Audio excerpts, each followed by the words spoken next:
Hello everyone, welcome back to my channel Mintu classes में आपका स्वागत है मेरे दोस्तों। आज हम पढ़ने वाले हैं गुणसूत्र के बारे में। गुणसूत्र क्या होता है, यदि गुणसूत्र ना होता तो हमारी बॉडी में क्या चेंजेस होते, यदि सेल ही नहीं होती तो क्या चेंजेस होते। हमारी बॉडी बन ही नहीं पाती, कुछ काम ही नहीं कर पाते हम। जैसे हैं वैसे वैसे पड़े रहते। सेल होती तो हमारी बॉडी नहीं बनती। चलो स्टार्ट करते हैं।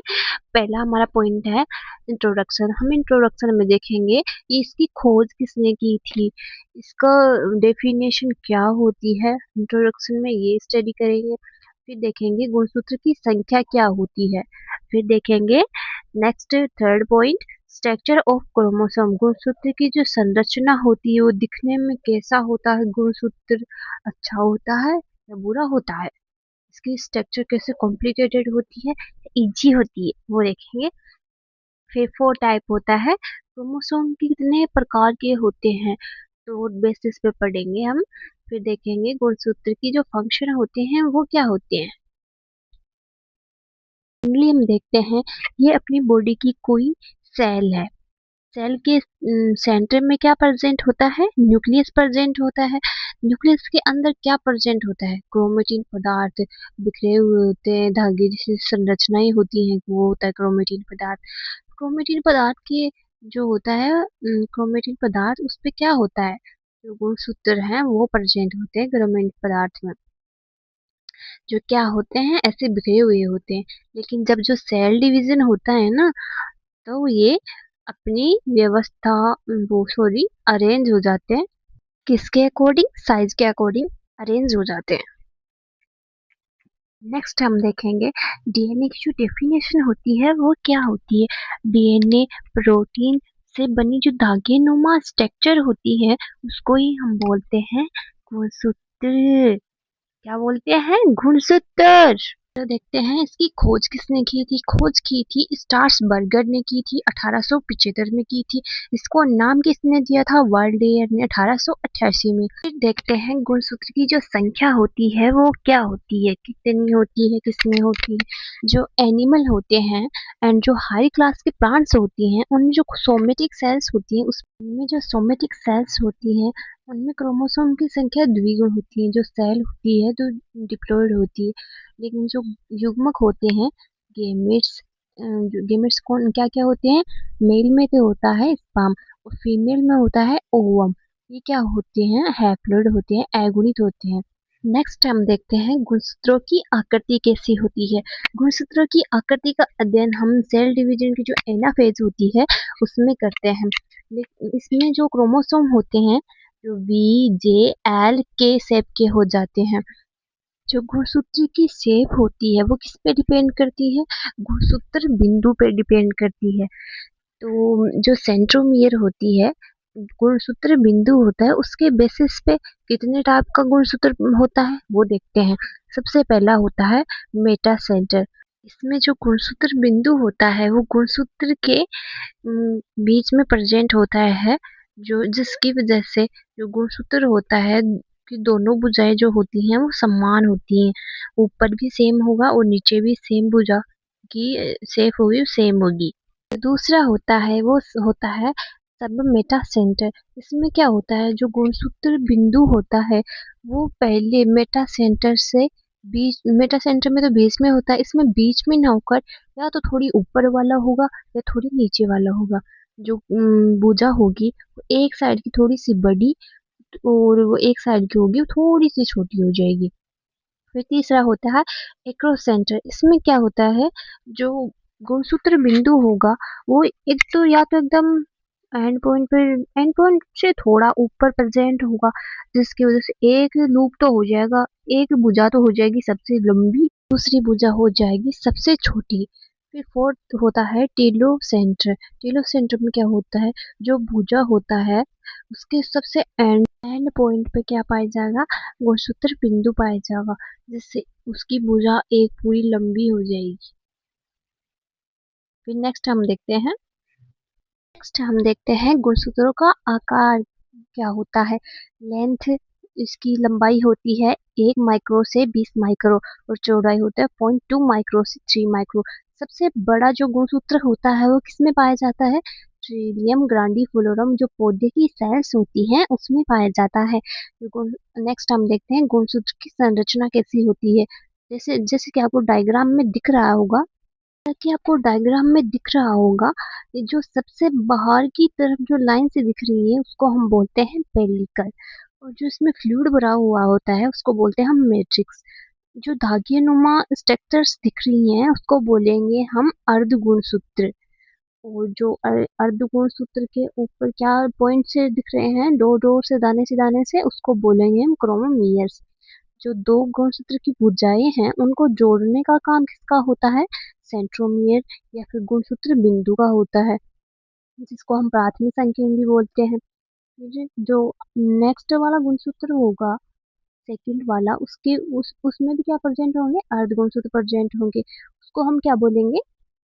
क्रोमोनिमेटा बोलेंगे। जो गुणसूत्र का लास्ट वाला एंड होता है उसमें क्या प्रेजेंट होता है? टेलोमियर्स प्रेजेंट होते हैं, जो गुणसूत्र को सुरक्षित रखते हैं। सुरक्षित कैसे रखता है? जो अर्ध गुणसूत्र होते हैं वो एक दूसरे से ऐसे अटैच होते हैं, मिले हुए होते हैं, तो उनको खुलने से रोकता है या उनको जोड़े रखने का काम भी इसी का होता है, तो इसको हम बोलेंगे सेकेंडरी, द्वितीय संकीर्ण भी बोल सकते हैं इसको। नेक्स्ट है, इसकी स्ट्रक्चर तो देख ली, तो हम देखेंगे गुणसूत्रों की जो संरचना की स्टडी होती है वो जो सेल डिवीजन होती है उसकी मेटाफेज अवस्था में की जाती है। इस फेज में क्रोमोसोम होते हैं वो या तो ज्यादा मोटे होते हैं और वह छोटे होते हैं। फिर देखते हैं गुणसूत्र में फॉलोइंग पार्ट पाए जाते हैं। जो गुणसूत्र की स्ट्रक्चर हमने देखी थी उसमें क्या क्या प्रेजेंट होता है वो देखेंगे। सबसे पहले देखेंगे क्रोमेटिड अर्धगुणसूत्र। अर्धगुणसूत्र क्या होता है वो देखते हैं। जो मेटाफेज अवस्था होती है उसमें जो गुणसूत्र होते हैं वो किस अवस्था कैसे दिखाई देते हैं? दो लंबवत भाग दिखाई देते हैं गुणसूत्र के, तो जिन्हें हम क्या बोलते हैं? अर्धगुणसूत्र कहा जाता है। दोनों अर्धगुणसूत्र एक गुणसूत्र बिंदु से जुड़े होते हैं। प्रत्येक अर्धगुणसूत्र में एक डीएनए का अणु पाया जाता है। फिर नेक्स्ट होता है क्रोमोमियर या वर्णक्रमिका। इसमें क्या होता है? अर्धगुणसूत्र के ऊपर बिंदुनुमा जो स्ट्रक्चर्स पाई जाती हैं उसको हम बोलते हैं क्रोमोमियर। वास्तविक रूप से क्रोमोमियर अर्धगुणसूत्र का अत्यधिक कुंडलित भाग होता है। नेक्स्ट होता है गुणसूत्र बिंदु। गुणसूत्र बिंदु का क्या काम होता है? जो दो गुणसूत्र होते हैं उनको जोड़े रखने का काम होता है गुणसूत्र बिंदु का। फिर होता है नेक्स्ट द्वितीय संकीर्ण। द्वितीय संकीर्ण में क्या होता है? केंद्रक में एक जोड़ी गुणसूत्र प्राथमिक संकीर्ण के अतिरिक्त द्वितीय संकीर्ण क्षेत्र भी पाया जाता है, जिससे गुणसूत्र के द्वितीय संकीर्ण में केंद्रिका जुड़ी रहती है। उसे केंद्रिका संगठन गुणसूत्र कहते हैं तथा उस स्थान को केंद्रिका संगठन क्षेत्र कहते हैं। गुणसूत्र पर यह स्थान निश्चित होता है जिससे केंद्रिका का निर्माण होता है। फिर नेक्स्ट हम देखते हैं टेलोमियर क्या होता है। गुणसूत्र के दोनों छोर टेलोमियर कहलाते हैं। दोनों छोर का मतलब होता है गुणसूत्र का ऊपर वाला एंड और जो नीचे वाला एंड होता है उसको बोलते हैं दोनों छोर टेलोमियर कहलाते हैं। इसमें ध्रुवता पाई जाती है। अमेरिका के डॉक्टर रिचर्ड कंथन व इनके साथियों ने 2002 और 2003 में यह बताया कि व्यक्ति में जीर्णता का कारण क्या होता है? बुढ़ापा होता है वो किस वजह से आता है? टेलोमियर की सेल्स होती है वो छोटी हो जाती है, इस कारण आता है। यदि इन सेल्स को हम टेलोमेरेज एंजाइम उपलब्ध करा दिया जाए तो ये छोटा भी नहीं होगा और हम यंग रहेंगे, जवान रहेंगे, बुढ़ापा आएगा ही नहीं। बुढ़ापा के कहर से हम बच सकते हैं। नेक्स्ट हम देखते हैं अल्ट्रा स्ट्रक्चर ऑफ क्रोमोसोम। जो क्रोमोसोम की स्ट्रक्चर है वो डीपली हम देखेंगे। जो यूकेरियोटिक कोशिका की सेल्स होती है उनमें आनुवांशिक पदार्थ के रूप में क्या होता है? आनुवांशिक पदार्थ के रूप में क्या होता है? गुणसूत्र होता है। जो यूकेरियोटिक कोशिका में होते हैं वो गुणसूत्र प्रेजेंट होते हैं। गुणसूत्र किस चीज के बने होते हैं? डीएनए और हिस्टोन प्रोटीन के बने होते हैं।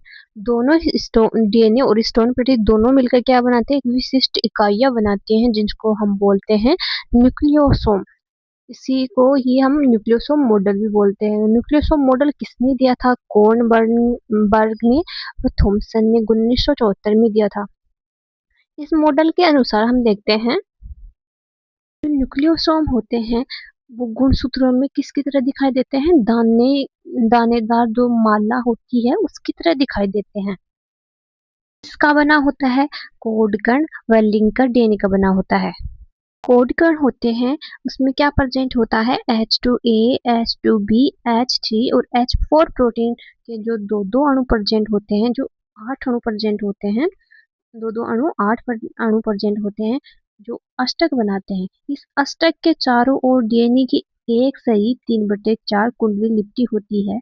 में दिख रहा होगा दोनों अष्टक के बीच जो डीएनए प्रेजेंट होता है उसको हम बोलते हैं लिंकर डीएनए।